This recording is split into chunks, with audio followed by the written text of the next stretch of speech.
Ali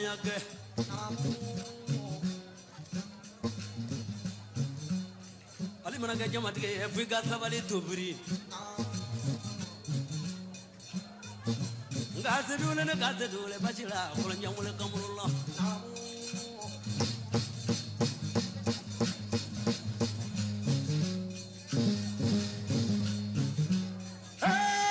ne tara tunu ŋa nɔgɔmani bɛla lamini jaŋune barika.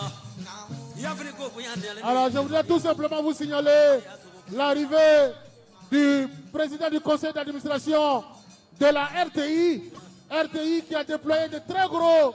Comme vous le savez, depuis hier, le président de la République a entamé une visite d'État de 6 jours dans le district des Savanes.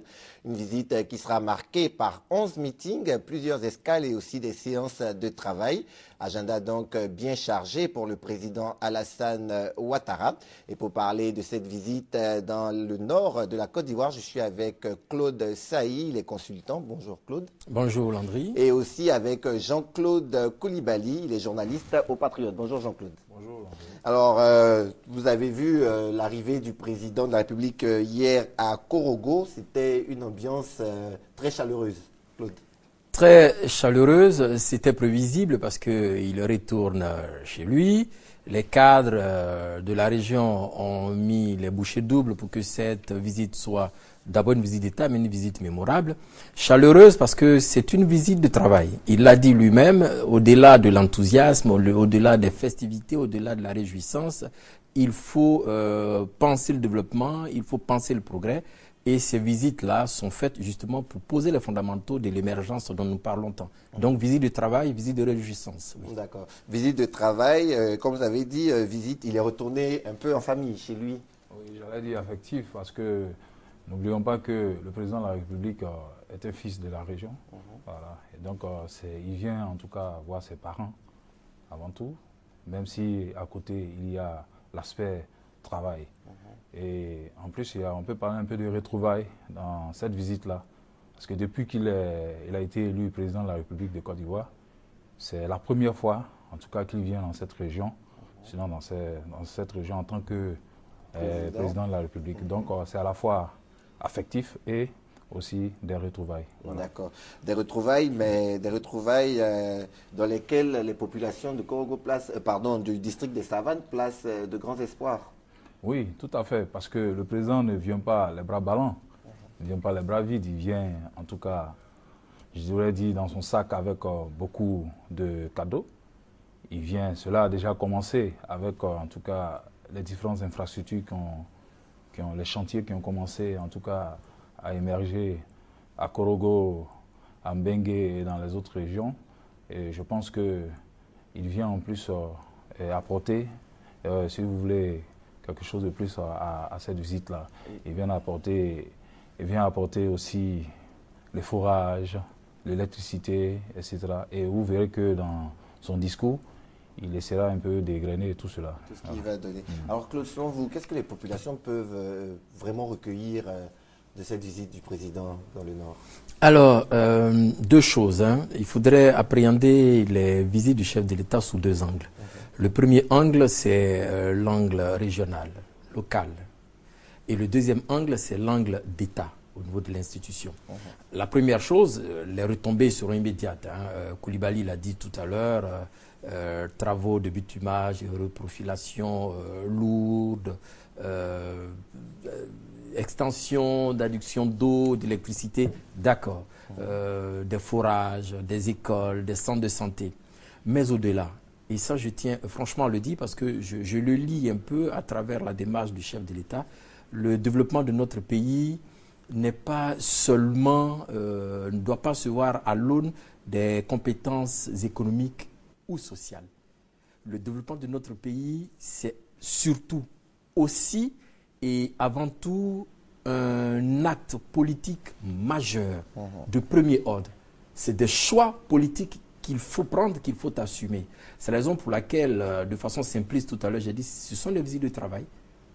Ce que vous avez dit, c'est vrai, la dimension sociale, la dimension économique, mais aussi la dimension sociale et la dimension politique, parce que je vous dis, ce sont ces choix-là qui conditionnent de façon très largement et de façon substantielle le progrès auquel aspire notre société. Donc le président, en y allant, va en famille, va pour des retrouvailles, va pour la réjouissance, mais va surtout pour marquer le coup d'une région qui a longtemps vécu les affres de ces conflits que nous avons connus, région, district auquel il faut donner un cap, auquel il faut donner une orientation. Et cette orientation ne peut pas se faire en base clos puisque toutes les régions se tiennent. Nous sommes un et indivisible. Et je pense que le président de la République posera des jalons pour le devenir de la Côte d'Ivoire à partir du district des Savanes. D'accord. Alors le président, il était en mai dernier à l'ouest de la Côte d'Ivoire. On peut dire, c'est pas un peu une répétition qu'il fait en allant au nord? Non, ce n'est pas une répétition. Au contraire, ça fait partie d'un plan d'ensemble bien pensé. En fait, l'objectif, en tout cas, de toutes ces visites-là, il faut le rappeler, le premier objectif, c'est de réduire un peu les disparités régionales. Ça, c'est le premier objectif, parce que quand le président dit qu'il va, par exemple, à l'ouest, ou comme c'est le cas aujourd'hui au nord, en fait, je voudrais dire que c'est des prétextes. C'est des prétextes dans le sens du développement, c'est-à-dire en allant, en tant que le père de la République, il apporte d'abord les cadeaux, le dévance. Les cadeaux, ce sont les routes, c'est l'électrification, c'est en tout cas l'hydraulique villageoise, etc. C'est la construction des écoles. En tout cas, bref, toutes les infrastructures, en tout cas primaires, qu'une région, qu'une communauté doit avoir, en tout cas pour avoir un minimum de commodité. Et c'est ce que le président fait, réduire les disparités régionales. Voilà. Et ensuite, bon, comme il a dit, c'est aussi un acte politique, être en fusion avec son peuple. C'est cela, en fait, c'est le jeu. Oui, sur cette question, je voudrais, et Coulibaly a totalement raison, le développement de notre pays passe par le développement équilibré des régions. On l'a dit, c'est à l'État d'impulser le développement, c'est clair, mais le développement de ce pays-là passe par un équilibre des régions. Réduire au maximum les disparités régionales, de sorte à ce qu'il n'y ait pas de moutons morts au pied de l'État et que certaines régions soient à la traîne de l'émergence dont nous parlons. Donc, réduire considérablement les disparités. Et ensuite, en un deuxième temps, dans le mécanisme dont on parlait tant, c'est de procéder à une répartition équitable des ressources de l'État. Or, tout cela se fait aujourd'hui à partir de l'installation des régions, à partir de l'installation des municipalités. Vous voyez? Donc, ces organisations décentralisées vont aider l'État central à avancer. Donc, l'équilibre des régions va être un élément majeur de l'émergence dont nous parlons. D'accord. Alors, aujourd'hui, au deuxième jour de sa visite dans le nord de la Côte d'Ivoire, le chef de l'État est attendu dans le département de Mbengue où il animera son premier meeting. Alors, je vous propose de voir quelles sont les dispositions qui ont été prises par les populations de Mbengue pour recevoir le président de la République. La nuit commençait à tomber sur Mbengue quand notre équipe de reportage est arrivée aux portes de la ville via Tengrela. Après ce petit tour dans la ville, direction la préfecture où le premier responsable administratif du département travaillait encore sur le dossier accueil du chef de l'État en visite dans le district des Savanes. Plus que quelques jours et Mbengue veut relever le défi de la mobilisation. Nous avons entamé déjà avec le comité d'organisation sur place les différentes réunions et l'écho qui nous revient est bon parce que c'est une mobilisation à toute épreuve sans faille. Réussir au moins l'accueil avec 10 000 personnes en Mbengue. C'est ce qui est fixé comme objectif. Avec insistance, le préfet de Mbengue rappelle que les cadres du département, sous la houlette du médiateur de la République, Ngolo Coulibaly, fils de Mbengue, se sont investis dans les préparatifs pour l'honneur de ce département et surtout moment d'exprimer toutes leurs préoccupations, toutes leurs attentes. Le problème de Mbengue, c'est la route. Korogo Mbengue, le goudron. Le goudron, l'eau, puis les produits agricoles qui sont achetés à bas prix. Par exemple, l'anacarde qui a eu un prix fixé à 200 francs, aujourd'hui s'achète à 75 francs et même 50 francs en Mbengue. On n'a pas l'eau, on n'a pas courant, on souffre. Aussi nombreux que soient les défis qui se posent à Mbengue en termes de développement et de progrès des populations, ce département peut se targuer de la présence sur son sol d'une compagnie minière qui exploite ses riches mines d'or. Un atout majeur qui, doublé de la potanculture et de la solidarité exemplaire de ses fils et cadres, fait de Mbengue une région d'avenir. Alors, on l'a vu, dans cet élément, il y a plusieurs choses à relever. Il y a déjà le problème au niveau des agriculteurs avec l'anacarde dont le prix varie selon les moments, selon les régions, selon en fait, beaucoup de choses. Et je pense que dans ce sens-là, hier, le gouvernement a arrêté quelque chose. Oui, alors, décision forte, c'est la mise sur pied d'un comité de gestion de la filière coton anacarde, calqué un peu sur le modèle café-cacao, d'accord? Parce que ce bassin pastoral qu'est le district des Savanes doit justement permettre aux populations de profiter de ce qu'elles produisent. Coton, anacarde, mais dans le reportage tout à l'heure, vous avez suivi, ils ont aussi parlé de la question de l'or. Alors, 2 points essentiels. Hein. Je ne sais pas si vous voulez qu'on en parle directement. Ben, déjà, on va commencer par celui la mise sur cultures et puis on viendra après sur l'or. La mise sur pied de ce comité va régler une injustice très forte. Hein. 500 francs la vente qui se fait au-delà de nos frontières, 400 francs par moment. Et puis, chez nous, nous qui produisons cette matière-là, cette denrée, ben, le kilogramme est acheté à 75 francs. Bien évidemment, si des mécanismes ne sont pas mis sur pied, ben, on entretiendra la pauvreté, ben, source de beaucoup d'instabilité et d'insécurité dans le district. Donc, je pense que la mise sur pied de ce comité va réguler beaucoup de choses, très rapidement. Ok. Alors, Jean-Claude, je pense qu'il faut aussi relever le défi de la transformation. Oui, tout à fait, parce que la transformation, c'est celle qui apporte une plus-value, en tout cas. Mais lorsqu'on s'en tient seulement à la production, en général, on est confronté à ce genre de situation. Moi, je pense qu'il faut commencer à penser aux unités de transformation dans la région, ce qui est important, et je pense que ça pourrait efficacement lutter contre la pauvreté, comme vient de le dire Claude Sailly. Voilà. Alors, on a parlé aussi de la production d'or dans la région. C'est-à-dire qu'il y a beaucoup d'or dans la région. C'est difficile de comprendre qu'on aille tirer autant de richesses là-bas et que les populations soient dans une pauvreté presque extrême. Oui, absolument. Ben, vous savez que la région est actuellement, si vous voulez, un peu envahie par les orpailleurs. Les orpailleurs.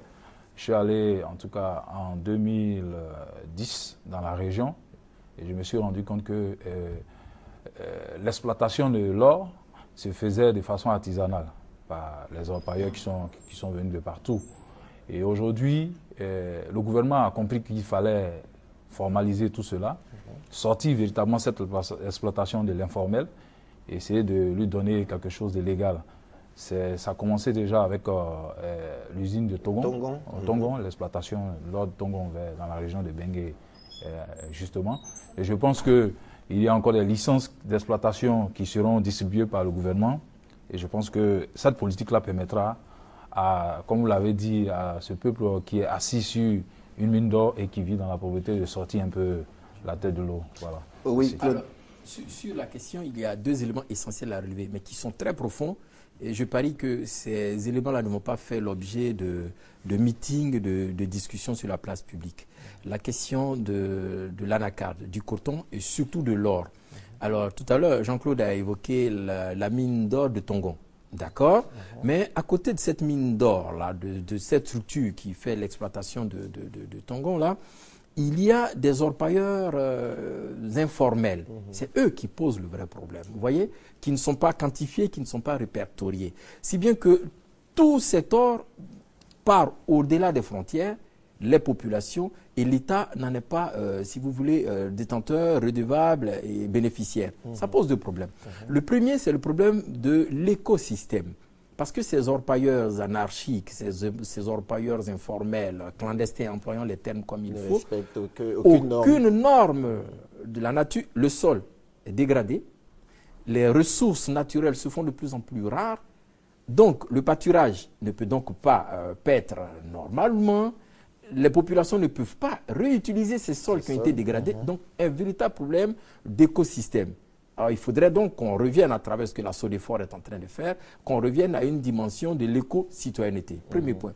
Le deuxième point qu'il va falloir régler, et je dis que ce genre de visite-là se règle à des niveaux élitistes et très élevés par les rencontres sectorielles que le président aura, c'est la sécurisation de nos frontières. Vous comprenez? Que ces orpailleurs-là viennent se servir, qu'ils partent de façon impunie, pose le problème de la sécurisation de nos frontières. Et ce problème va être évoqué par le chef de l'État, surtout si on prend en compte la dimension du Mali, où, bien sûr, depuis l'intervention française au Mali et l'éparpillement des djihadistes, vous comprenez que si la barbe, le djellaba et certains attributs de reconnaissance ont été tombés au profit du djinn et d'une casquette, il n'est pas exclu que nos frontières aussi poreuses que celles que nous avons dans nos États soient des pays envahis par ces personnes. Donc une sécurisation, un plan militaire très fort pour la sécurisation du Nord qui ira de Ouangola au Djéné jusqu'à Zonwien, parce que l'Ouest, le ventre mou, il ne faudrait pas que le Nord non plus soit une passoire pour ces personnes. D'accord, il faudrait que le Nord de la Côte d'Ivoire soit l'Eldorado pour les Ivoiriens.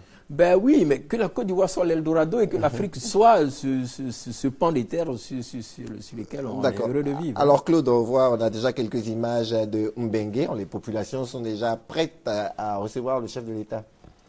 Bah, c'est une joie pour elles, c'est une chance, c'est une opportunité. Mon discours ne variera pas. Aucun acte de développement ne peut se faire si les fils ne comprennent pas que l'initiative première vient d'eux. Donc, Mbengue comprennent qu'au-delà de ce qu'ils ont reçu, des tronçons de goudron, des cadeaux, des présents qui seront offerts par la première dame, généreuse comme elle l'est, les fils doivent comprendre que le prolongement de cela, c'est la mise en place des institutions de l'État, la région, le district et les communes, de sorte à pérenniser ces actions. Et il faudrait que les élus, les cadres se donnent la main pour aller au-delà de l'ego personnel et comprendre que ce que le chef de l'État est venu faire, c'est une impulsion. À eux donc de prendre la suite, je l'ai dit, tout acte de développement part d'abord d'un acte, d'un choix politique et ensuite les performances économiques et sociales suivront. D'accord. Alors Jean-Claude, la cohésion, elle est très importante, surtout dans la situation que nous traversons, d'après-crise que nous traversons en ce moment. Absolument. Comme j'abonde un peu dans le sens de Claude Sailly. La première richesse, c'est les ressources humaines. La première richesse, en tout cas en termes de développement, c'est les ressources humaines. Au-delà du matériel, au-delà, si vous voulez, des différents plans qu'on peut concevoir de développement, il faut d'abord passer par les hommes. C'est ça qui est important. Et pour que cela puisse prendre vraiment pied et avoir des répercussions au niveau de la société, il est clair qu'on ne peut le faire sans cohésion sociale. Ça, c'est pas possible. C'est-à-dire toute stabilité. Déjà, l'entente entre les fils de la région. L'entente entre les fils de la région, c'est primordial. Ce n'est pas à discuter, ça veut dire qu'il faut se mettre d'accord sur l'essentiel, qui est le développement de la région. Et se mettre d'accord sur l'essentiel veut dire qu'il faut être unis, il faut véritablement prôner la réconciliation. C'est très important. D'accord. Voilà. Alors, pour véritablement développer la région, il faut la connaître. Avec Michel Digré, nous allons voir les atouts de Mbengue, mais également les difficultés que le département traverse. Le département de Mbengue peut se vanter d'avoir dans son sous-sol l'or jaune et sur son sol l'or blanc. Des champs de coton en gestation s'étendent sur des hectares. L'activité a un regain de vitalité dans la localité avec une production de plus de 14 000 tonnes pour l'année 2012. Pour cette campagne écoulée, nous avons payé pratiquement 4 milliards 400 millions des nets aux producteurs de coton de cette année. On voit qu'il y a une amélioration nette de leur niveau de vie par rapport à la construction de maisons, l'achat des tracteurs. J'avais planté des maïs l'année passée. Maintenant, il a fini de récolter les maïs. Maintenant, cette année, j'ai décidé de travailler encore la terre pour pouvoir planter le coton.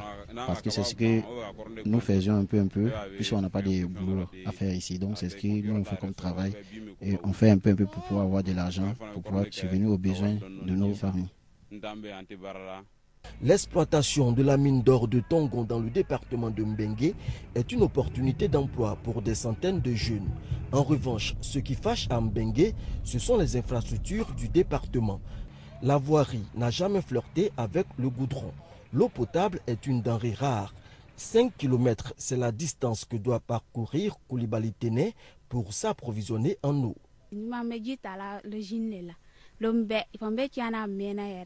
Chaque jour, on quitte au village pour venir prendre de l'eau à l'usine. Par jour, on peut faire au moins 6 à 7, souvent 8.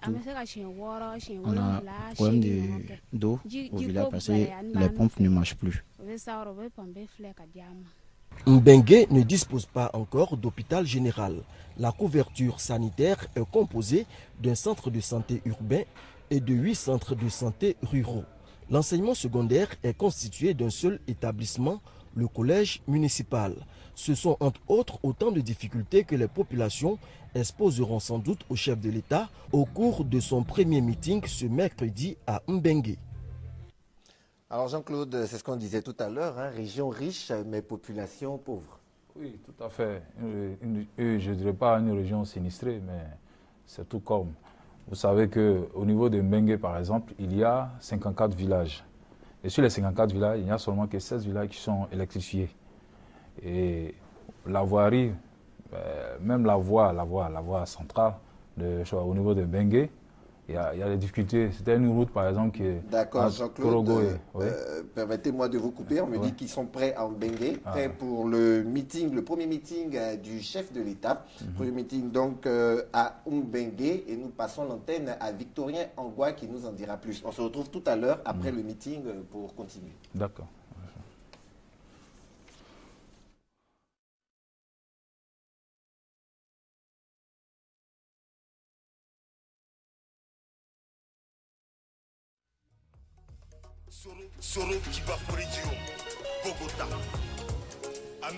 Bonjour mesdames et messieurs, bonjour chers téléspectateurs de RTI 1. Nous sommes à Mbengue pour la retransmission en direct du premier meeting du président de la République de Côte d'Ivoire.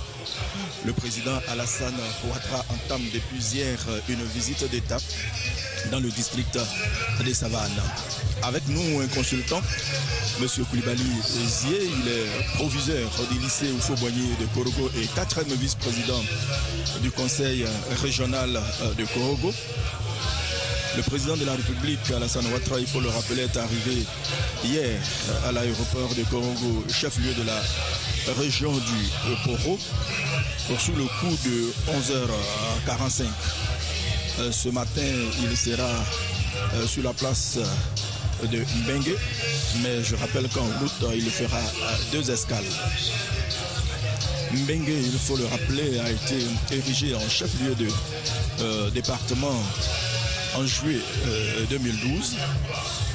Le chef-lieu de cette circonscription administrative est situé à 75 km à l'extrémité nord de Korogo, à 472 km de Yamoussoukro, à 760 km d'Abidjan et à 34 km de la frontière du Mali. La sous-préfecture de Mbengue couvrait avant son érection au département le 4 juillet 2012 une superficie de 2460 km². Le rattachement de la préfecture de Katiali augmente la taille de cette circonscription administrative qui s'étend désormais sur une superficie d'environ 2600 km². Elle est limitée au nord par la République du Mali, au sud par la sous-préfecture de Niofouin et de Korogo, à l'est par la sous-préfecture de Niélé et à l'ouest par les sous-préfectures de Kasséré, Kouto et Tengrela. Le président de la République était récemment à l'ouest, zone qu'il a visitée à 2 reprises depuis son élection à la magistrature suprême. Le district du Zanzan également l'a accueilli. C'est aujourd'hui le tour du district des Savanes composé de 3 régions, le Poro, le Tchologo et la Bagoué. Mbengue, dans la région du Poro, accueille le chef de l'État pour son premier meeting ville du grand médiateur de la République, M. Ngolo Koulibaly. Mbengue accueille le président Alassane Ouattara dans la ferveur. Je rappelle que hier, à son arrivée, le chef de l'État a eu une séance de travail avec le Premier ministre Daniel Kablan-Duncan. C'est un peu plus tard que s'est tenu à la préfecture de Korogo le Conseil des ministres. Pour revenir au sujet qui nous réunit ce matin, il faut préciser que l'étape de Mbengue est précédée de 2 escales sauf changement. Il s'agit de l'escale à Bodonon où le président Alassane Ouattara s'est incliné au caveau de feu Souleymane Sakrou. Et là, notre reporter Michel Digré nous l'a confirmé. Et dans quelques instants, notre consultant justement va nous dire un peu plus sur cette escale qui n'est pas le fait du hasard. Parce que, semble-t-il, c'est Feu Souleymane Sakrou, l'un des pionniers du RDR. L'étape de Mbengue, parlons-en. Premier meeting, le président Alassane Ouattara. Premier meeting du président Alassane Ouattara. Un motif de satisfaction, mais aussi une responsabilité.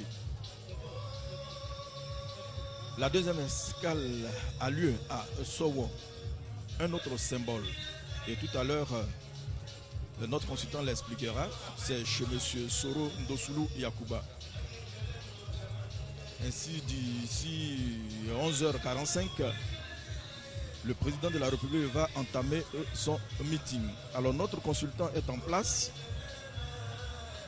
Il va nous dire, M. Koulibaly, proviseur du lycée Oufo-Boigny de Korogo et 4 vice-présidents du conseil général régional de Korogo, va nous dire pourquoi l'escale de Bodono. Merci. Je dois dire que il est certain que le président Alassane Dramane Ouattara, un digne fils du président Félix Houphouët-Boigny, ne pouvait pas passer par Bodono sans marquer une escale, connaissant donc l'esprit d'humanisme de notre président. Pourquoi cette escale? Parce que c'est la ville, c'est le village de naissance de Feu Souleymane Sakrou. Souleymane Sakrou, tout le monde le connaît dans notre région, peut-être même dans la Côte d'Ivoire. Les adultes comme nous, c'était donc un grand opérateur économique, tout le monde le connaissait. C'était un grand riziculteur surtout, un transporteur, et qui a vite adhéré aux idéaux du RDR.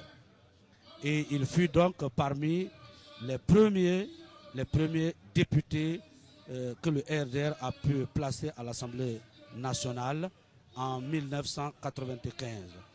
Mais comme le disent les Sunfo, les sauces les plus succulentes ne durent pas trop dans la casserole. Il nous a été vite arraché par Dieu. Et donc, le président de la République, chaque fois qu'il passe là, il s'incline sur sa tombe. Et je crois que, en reconnaissance donc à ces hauts faits, le président donc a certainement voulu marquer une halte à Bodono pour encore honorer l'âme de ce grand bâtisseur. C'est ce que je sais. Une autre halte, c'est à Sowo, un autre symbole, c'est chez M. Soro Ndosulu Yakuba. Oui, tout le monde le connaît, Soro Ndosulu Yakuba, un autre bâtisseur, mais cette fois-ci, lui, il est vivant, il est là, et nous lui souhaitons une longue vie. Il a construit à lui tout seul un établissement secondaire qu'il a offert à l'État de Côte d'Ivoire, avec des logements de professeurs. Il est propriétaire d'une société de voyage, de transport, dont je ne voulais pas dire ici le nom, pour éviter la publicité, pour éviter donc qu'on parle de publicité. C'est également un grand bâtisseur. Il est militant avéré du RDR, premier adjoint de la mairie municipalité sortante de la commune de Korogo, aujourd'hui député de Korogo sous-préfecture. Antoine Ndosulu, tout le monde le connaît, un grand menuisier, un grand boulanger aussi. Il est partout en tout cas. Comme quoi le président de la République, Alassane Ouattara, est reconnaissant. Et c'est justement au nom de cette reconnaissance qu'il a érigé Mbengue en chef-lieu de département, justement après une quarantaine d'années. Que cette ville soit la sous-préfecture. Oui, vous l'avez dit, c'est une réalité. Je ne ferai pas de politique, mais je dirais tout simplement une lacune a été comblée, une injustice a été réparée par le président.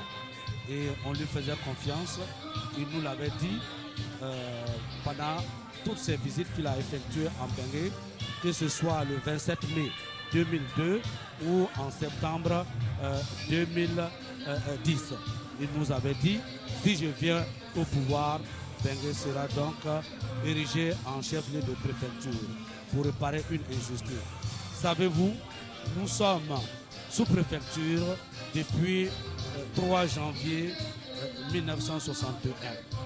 Et ce n'est pas le développement qui nous a manqué, mais certaines sous-préfectures qui ne valent même pas la moitié de la nôtre ont été érigées très rapidement en préfecture et nous sommes restés là. Le président de la République n'a pas attendu que nous nous rendions une visite pour aller demander, mais il a mis des critères d'érection de préfecture en place, des critères donc égalitaristes, j'allais dire, et donc Bengué a été rapidement érigé en chef-lieu de préfecture. Aujourd'hui, nous sommes fiers d'avoir notre premier préfet en la personne donc de Djiké Claude Raymond, qui travaille donc en symbiose dans la bonne synergie, dans une bonne ambiance avec toutes les populations. Je précise aussi que Bengué, c'est chez le grand médiateur, l'un des compagnons du président de la République, Alassane Ouattara. Merci, cher frère. Nous autres, un peu plus jeunes, nous pensions que tout simplement que le président de la République venait de connaître le médiateur de la République, notre mentor local, comme je me plais à le dire, Molo Koulibaly Fatouma. Qu'est-ce que je veux dire?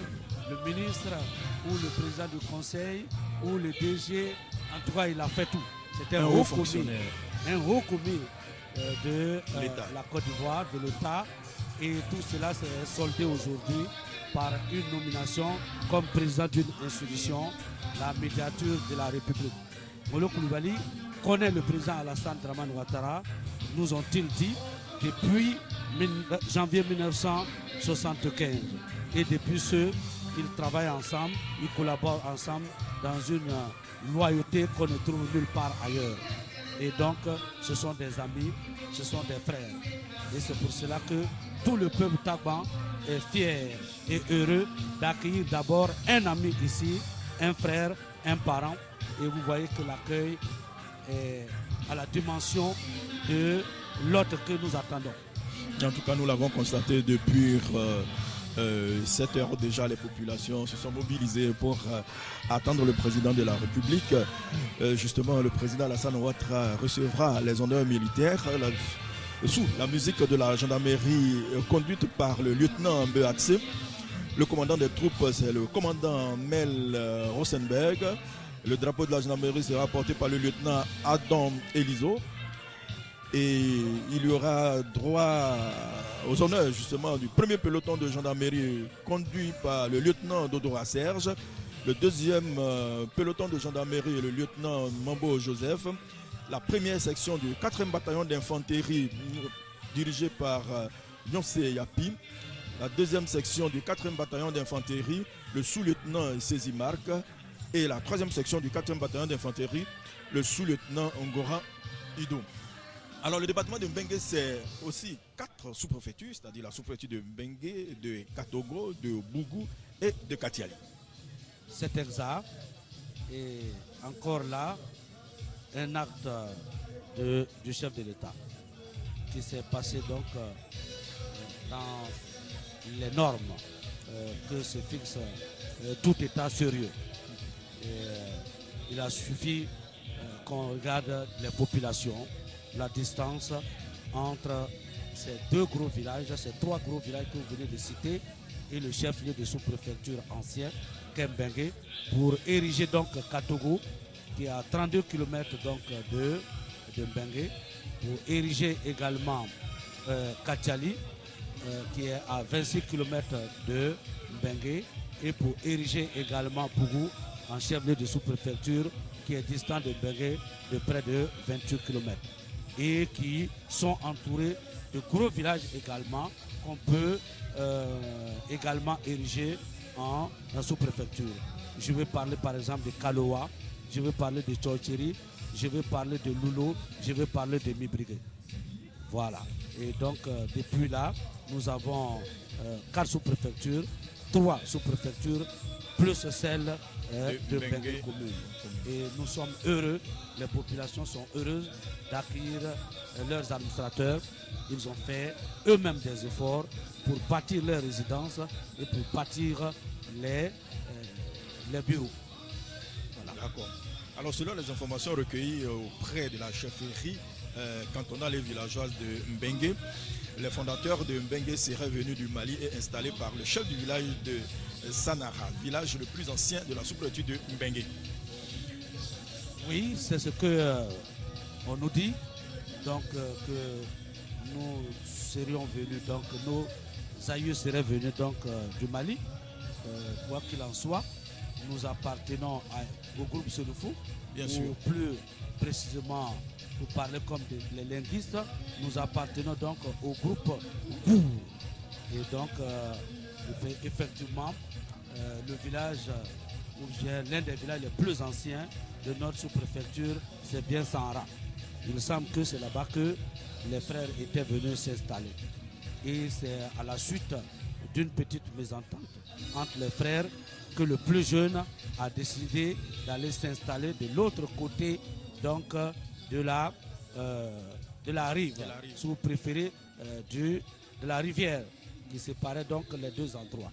Et c'est ce qui a donné le sens du Mbengue. Je vais aller m'asseoir de l'autre côté, voilà, l'autre côté de la rive.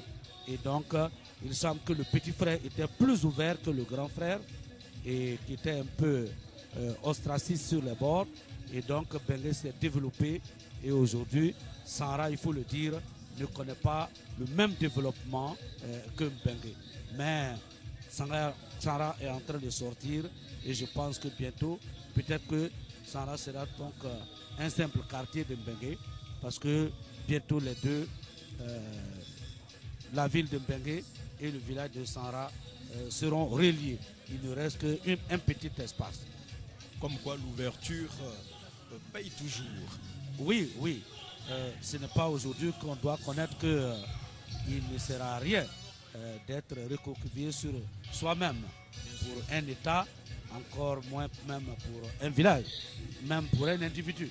Il faut s'ouvrir aux autres, mais pas s'ouvrir au point de ne pas avoir une identité propre. Tout à fait. Mais il faut rester soi-même tout en s'ouvrant aux autres et le président de la République nous le montre à travers tous les voyages qu'il fait à l'extérieur et nous sommes en train de voir les retombées de tous ces voyages-là. Justement des voyages qui ont permis à la Côte d'Ivoire de se repositionner au plan international.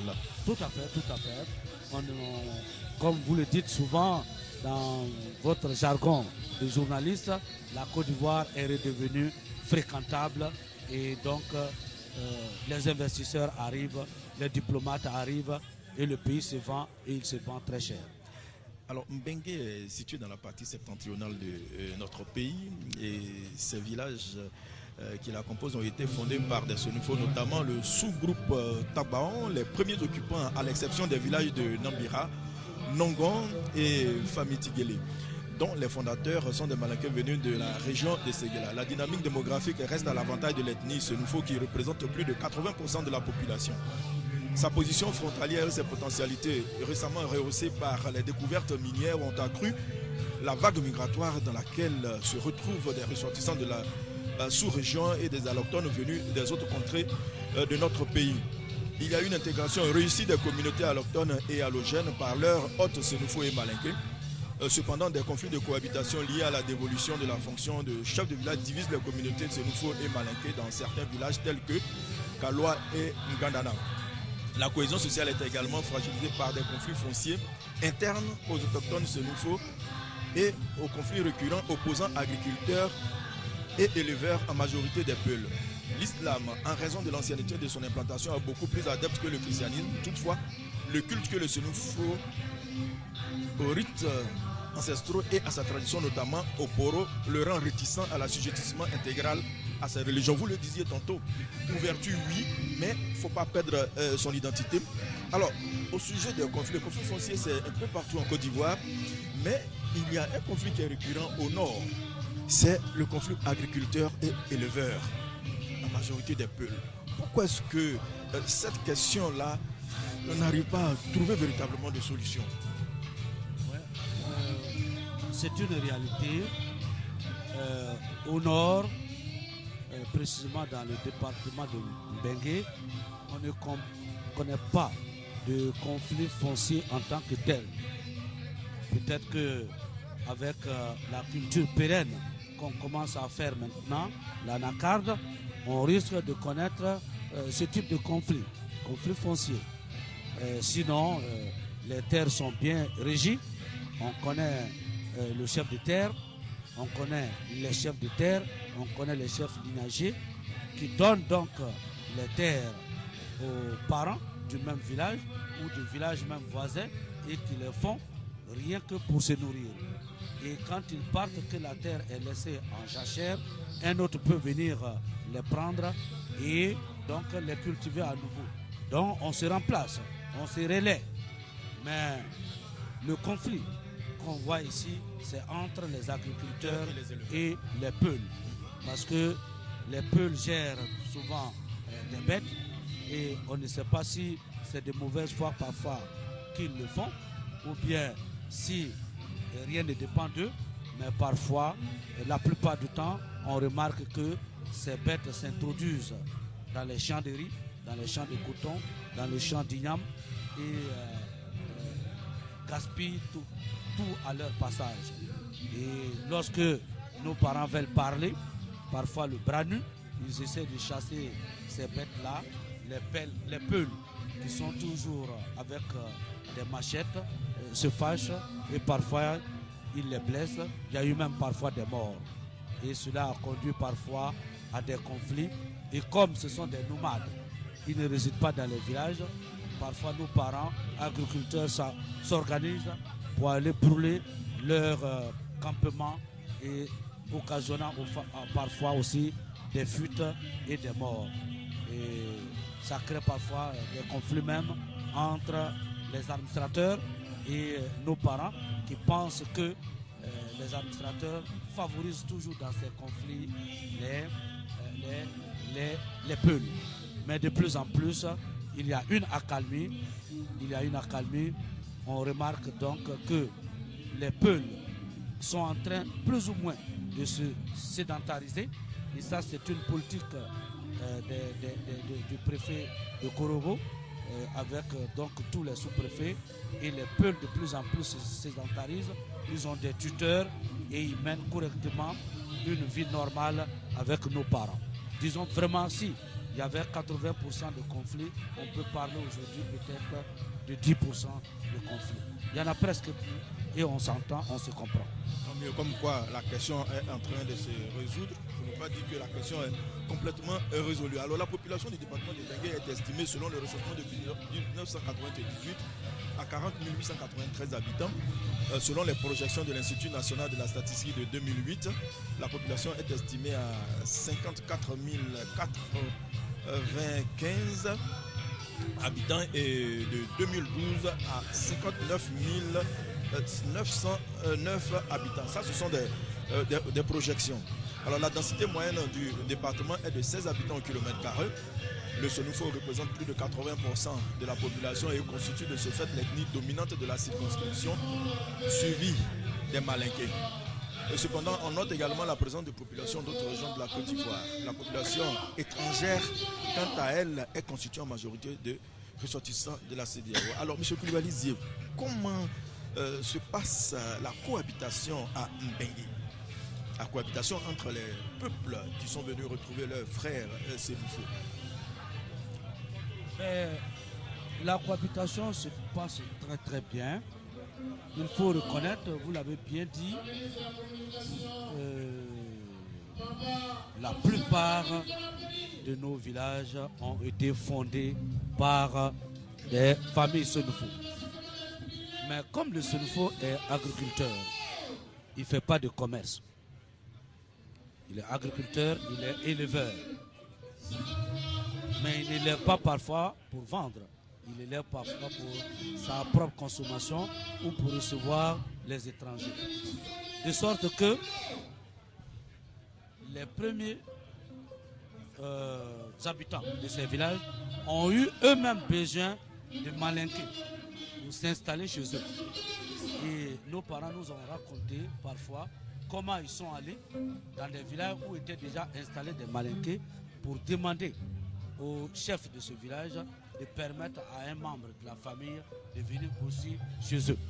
De sorte que si vous partez par exemple à 32 km de Mbengue ici, précisément à Tchotcheri, vous trouverez là le premier Dagnogo que les Sénéfaux sont allés prendre, qui est venu s'installer là.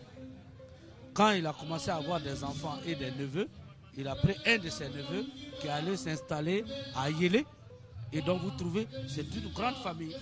Je parle, Yélé n'est que le village maternel du village Zakwa Komena.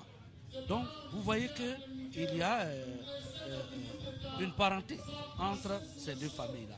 Et c'est comme ça que la plupart des gens se sont installés. Le Sénéfo, il a besoin de la daba pour travailler, mais il n'est pas forgeron. Il ne fait pas la daba. Donc il va dans le village où il y a déjà un forgeron et il demande au chef du village, il faut dire au forgeron qui est là de me donner un de ses parents pour venir s'installer aussi chez moi pour faire de la daba. Et les villages où on n'avait pas pu mettre des forgerons, ni des tisserands, ni des malinqués, les Sénéfaux étaient obligés de se déplacer pour aller faire des commandes dans ces villages pour avoir leur tabac pour la saison pluvieuse. Voilà un peu. Et quand ils viennent donc, ils ont des tuteurs. Et avec eux, il est difficile d'avoir donc de la mésentente. C'est vrai que la question du poro et la question de l'islam nous opposent parfois. Mais ce sont des palabres de salon. C'est dans nos salons qu'on en parle. Tel a fait ceci, tel a fait ceci. Mais quand on sort, on fait vraiment tout ensemble. On se comprend. Les djoulas, ils savent, les malinqués, que les vrais chefs de village, ce sont les Sénéfaux. Voilà. Comme quoi, les Sénéfaux ont suscité, je peux dire, la vague d'immigration dans leur région. Ils ont eu besoin de ces mains-là, de ces bras valides pour venir les accompagner dans leur développement. Effectivement, quand vous invitez quelqu'un chez vous, vous ne pouvez pas lui faire d'histoire. C'est cela. Vous invitez quelqu'un, viens t'asseoir avec nous pour une action de complémentarité. Il arrive, en toi vous ne pouvez pas lui faire parler. Et même quand il arrive que ça vient parfois des jeunes, les vieux les font asseoir pour leur dire non, il ne faut pas oublier le passé. Et dans nos parents, dans nos villages, c'est comme ça qu'il y a vraiment la relation entre les membres des familles.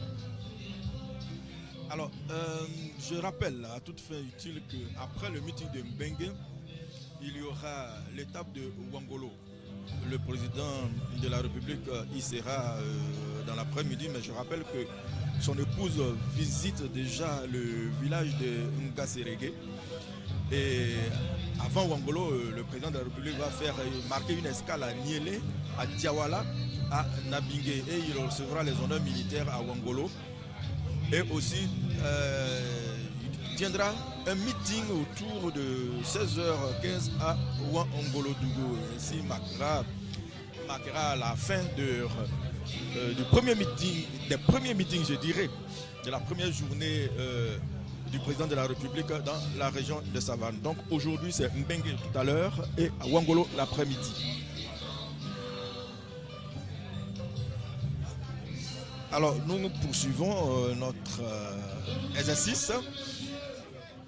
Nous allons parler un peu des services extérieurs de Mbengue. Le département de Mbengue compte un collège municipal de la 6e à la 3e, 2 établissements à Mbengue et à Tongon et 6 écoles primaires publiques. On nous annonce l'arrivée du président de l'Assemblée nationale, M. Soro Gibafori et Guillaume. Au titre du ministère de la Santé et de la lutte contre le sida, ce ministère est représenté dans le département, un centre de santé urbain avec un médecin-chef, 2 infirmiers et une sage-femme, 8 formations sanitaires rurales situées respectivement à Bougou, Katogo, Katali, Kaloa, Bungbe, Tongon, Tiorotieri, Solo, Nugo. Tous ces centres sont aujourd'hui fonctionnels et animés chacun par un infirmier diplômé d'État. Les centres de Katali et de Bougou viennent de recevoir l'affectation de leur sage-femme. un motif de satisfaction pour vous. On constate que le volet social de Mbengue a été pris en compte par le chef de l'État. Oui, effectivement, il y a un motif de satisfaction sur ce plan. Nous avons donc des dispensaires un peu partout dans nos gros villages. Il reste à déplorer que il y a des structures sanitaires qui existent, telles que la maternité de Tchotchiri, qui est construite depuis 1998 et qui attend toujours d'être équipée et d'avoir donc sa première sage-femme. Il y a des cas comme ça. Sinon, je pense que sur ce plan, nous ne devons pas nous plaindre. Peut-être qu'il y a parfois des problèmes de ravitaillement en médicaments, mais et puis les pharmacies sont éloignées parfois de nous, parce qu'en Mbengue, il n'y a qu'un dépôt pharmaceutique, et parfois quand on vous donne une ordonnance, il faut aller très loin et ce n'est pas toujours facile. Bon, sinon, du point de vue de la couverture sanitaire, on peut dire qu'il y a quelque chose qui a été fait. Et on remercie Dieu pour ça. Alors, nous assistons à l'arrivée du président Alassane Ouattara sur les lieux du meeting. Il va tout à l'heure descendre de son commande-car et prendre un bain de foule. Le président Alassane Ouattara, il faut le rappeler, a marqué 2 escales avant d'arriver à Mbengue. 2 escales à Bodono et à Sowo, où il devrait rendre hommage à certains de ses compagnons. Voilà, le président Alassane Ouattara salue le préfet. Voilà. Il salue les autorités coutumières de la localité, les autorités religieuses également. Voilà. Alors aujourd'hui, avec les différentes visites du chef de l'État dans les localités, on peut dire que la Côte d'Ivoire se porte mieux. Pays désormais en paix, avec une image redorée et une économie qui se relève. La Côte d'Ivoire se reconstruit petit à petit avec ses nombreux chantiers à Abidjan, mais aussi à l'intérieur du pays, avec notamment le programme présidentiel d'urgence PPU initié par le président Alassane Ouattara alors qu'il était encore au golfe à Cocody. Un homme, une vision pour donner espoir aux Ivoiriens et l'envie de vivre. Après les grands moments de la fête nationale avec son corollaire d'infrastructures, les visites du chef de l'État dans la Côte d'Ivoire profonde viennent comme un autre moyen pour réhabiliter l'existant, mais surtout réinvestir pour mettre à niveau ces régions de Côte d'Ivoire. Mai 2011, le président Alassane Ouattara prend officiellement en main un pays défiguré, en faillite. L'homme ne s'imaginait certainement pas l'ampleur, pas l'ampleur des dégâts dus à la crise. À force de travail et de persévérance, la Côte d'Ivoire retrouve le progrès, la gouvernance générale, la remise au goût du jour de l'administration, la réhabilitation des infrastructures, etc. sont une réalité. La Côte d'Ivoire a commencé à compter sur l'échiquier international. Les questions sécuritaires se règlent peu à peu, rassurant le secteur privé qui se développe. Il y a aussi une croissance de notre taux d'investissement et des réformes sectorielles. En tout cas, disait le président Alassane Ouattara il y a près de 3 mois à un confrère, et je cite, « Nous avons appliqué les bonnes recettes ». En dépit de ces résultats, le chef de l'État ne veut pas baigner dans un satisfecit. Lui qui comprend les plaintes de ses compatriotes. Oui, jusque-là, les effets des bons résultats macroéconomiques tardent à agir sur la vie des Ivoiriens. Comment pouvait-il en être autrement quand, dans les 10 dernières années, la population s'est considérablement appauvrie? Un Ivoirien sur 2 est pauvre. Le président Alassane Ouattara invite donc les Ivoiriens à la patience parce que, convaincus que les effets positifs de sa politique sur la masse sont proches. En investissant dans les écoles, les infrastructures sanitaires et autres, les Ivoiriens vont retrouver un environnement meilleur. Les paysans connaissent une meilleure rémunération de leur travail. les enseignants ont pu récupérer un certain nombre d'indemnités qui leur étaient dues, mais jamais versées. Bref, la Côte d'Ivoire retrouve son envol économique. Les grands chantiers voient le jour et c'est rassurant pour les Ivoiriens. Évidemment, M. Koulibaly, les grands chantiers en Côte d'Ivoire, comme ailleurs, à Abidjan comme ailleurs, je veux dire, c'est aussi dans le district des Savanes et en particulier à Mbengue qui a bénéficié de certains investissements. Oui, Mbengue est en train de bénéficier de beaucoup d'investissements. L'extension de l'adduction d'eau. Vous savez, chez nous au nord, pendant la période, la sécheresse, nous avons beaucoup de problèmes d'eau. Et donc, des investissements colossaux sont en train d'être faits et à Mbengue et à Katogo. Et nous sommes en train d'apprendre que dans les nouvelles sous-préfectures, cela va se passer également. En tout cas, il y a beaucoup de choses et le reprofilage est régulier. Nos parents sont contents de l'aide que le président de la République leur apporte pour ce qui est de l'engrais dont ils bénéficient d'une grande réduction pour ce qui est donc des herbicides et un ensemble d'éléments de choses. Mais ils pensent également, nos parents, que le chef de l'État ne devrait pas tarder à leur promettre donc le goudron sur l'axe Mbengue-Korogo. Ça leur tient à cœur. C'est la demande qui unit aujourd'hui toutes les populations de Mbengue. Si vous leur demandez aujourd'hui quelle est la chose la plus urgente pour vous, ils vont vous dire c'est le goudron entre Korogo et Mbengue. C'est 75 km. Si on peut nous le faire, ce serait vraiment un ouf de soulagement. Une demande aussi du préfet qui pense que l'ouverture de cette voie, la couverture de cette voie par le bitume va impulser le développement de la région. Oui, et le président s'est installé. Oui, j'ai retenu beaucoup de choses du Faux-Boigny, mais j'étais encore plus jeune, le 22 mars 1974, lorsque le président Faux-Boigny effectuait sa visite, sa première visite à Mbengue, à ma connaissance. Quand il est arrivé, il a dit j'ai vu la route, je sais que la route précède le développement et je vais faire quelque chose pour vos routes. Donc le préfet de Mbengue a raison de le dire, il nous faut cette route-là. Elle va nous ouvrir sur Korogo, elle va permettre à nos vieilles mamans qui font aujourd'hui de l'oignon, qui font aujourd'hui beaucoup de choses dans les vivriers, de pouvoir les écouler assez facilement. Il y a parfois les questions de voitures qui font qu'ils ne peuvent même pas aller quelque part et tout pourri dans les salons, dans les maisons. Et je pense que ce n'est pas normal. Il faut qu'ils puissent, donc, elles puissent être récompensées par des efforts qu'elles ont fournis chaque fois. Et je pense également qu'avec le Mali, ça peut nous faciliter la tâche également. Alors le chef de l'État est installé, et la manifestation va tout à l'heure commencer. Après les annonces, il y aura certainement la libation.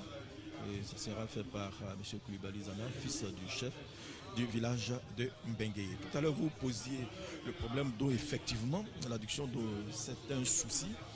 Ou bien que l'on creuse, on ne trouve pas de nappe. Alors, il y a eu des réparations au titre du programme présidentiel d'urgence. Il y a eu plusieurs réparations dans tout le district.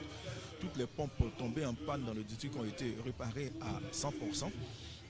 Il y a 246 pompes dans la région du Poro, 100 dans la région du Tchologo et 46 dans la région la Bagoué. Et ça, c'est le point de mai 2013. Des travaux d'extension du réseau en eau, soit 15 km dans chaque chef-lieu de département, donc dans les 10 chefs-lieux de sous-préfecture. De préfecture plutôt. Tous les travaux ont été achevés, la connexion a été faite, les branchements également ont commencé. À ce niveau, le président a demandé de faire du social pour la période actuelle, c'est-à-dire 20 000 francs pour le branchement au lieu de 160 000 francs. C'est cela. Et je crois que ça va être la libation. Monsieur Koulibaly Zana, fils du chef du village de Mbengue, va commencer. Nous allons l'écouter.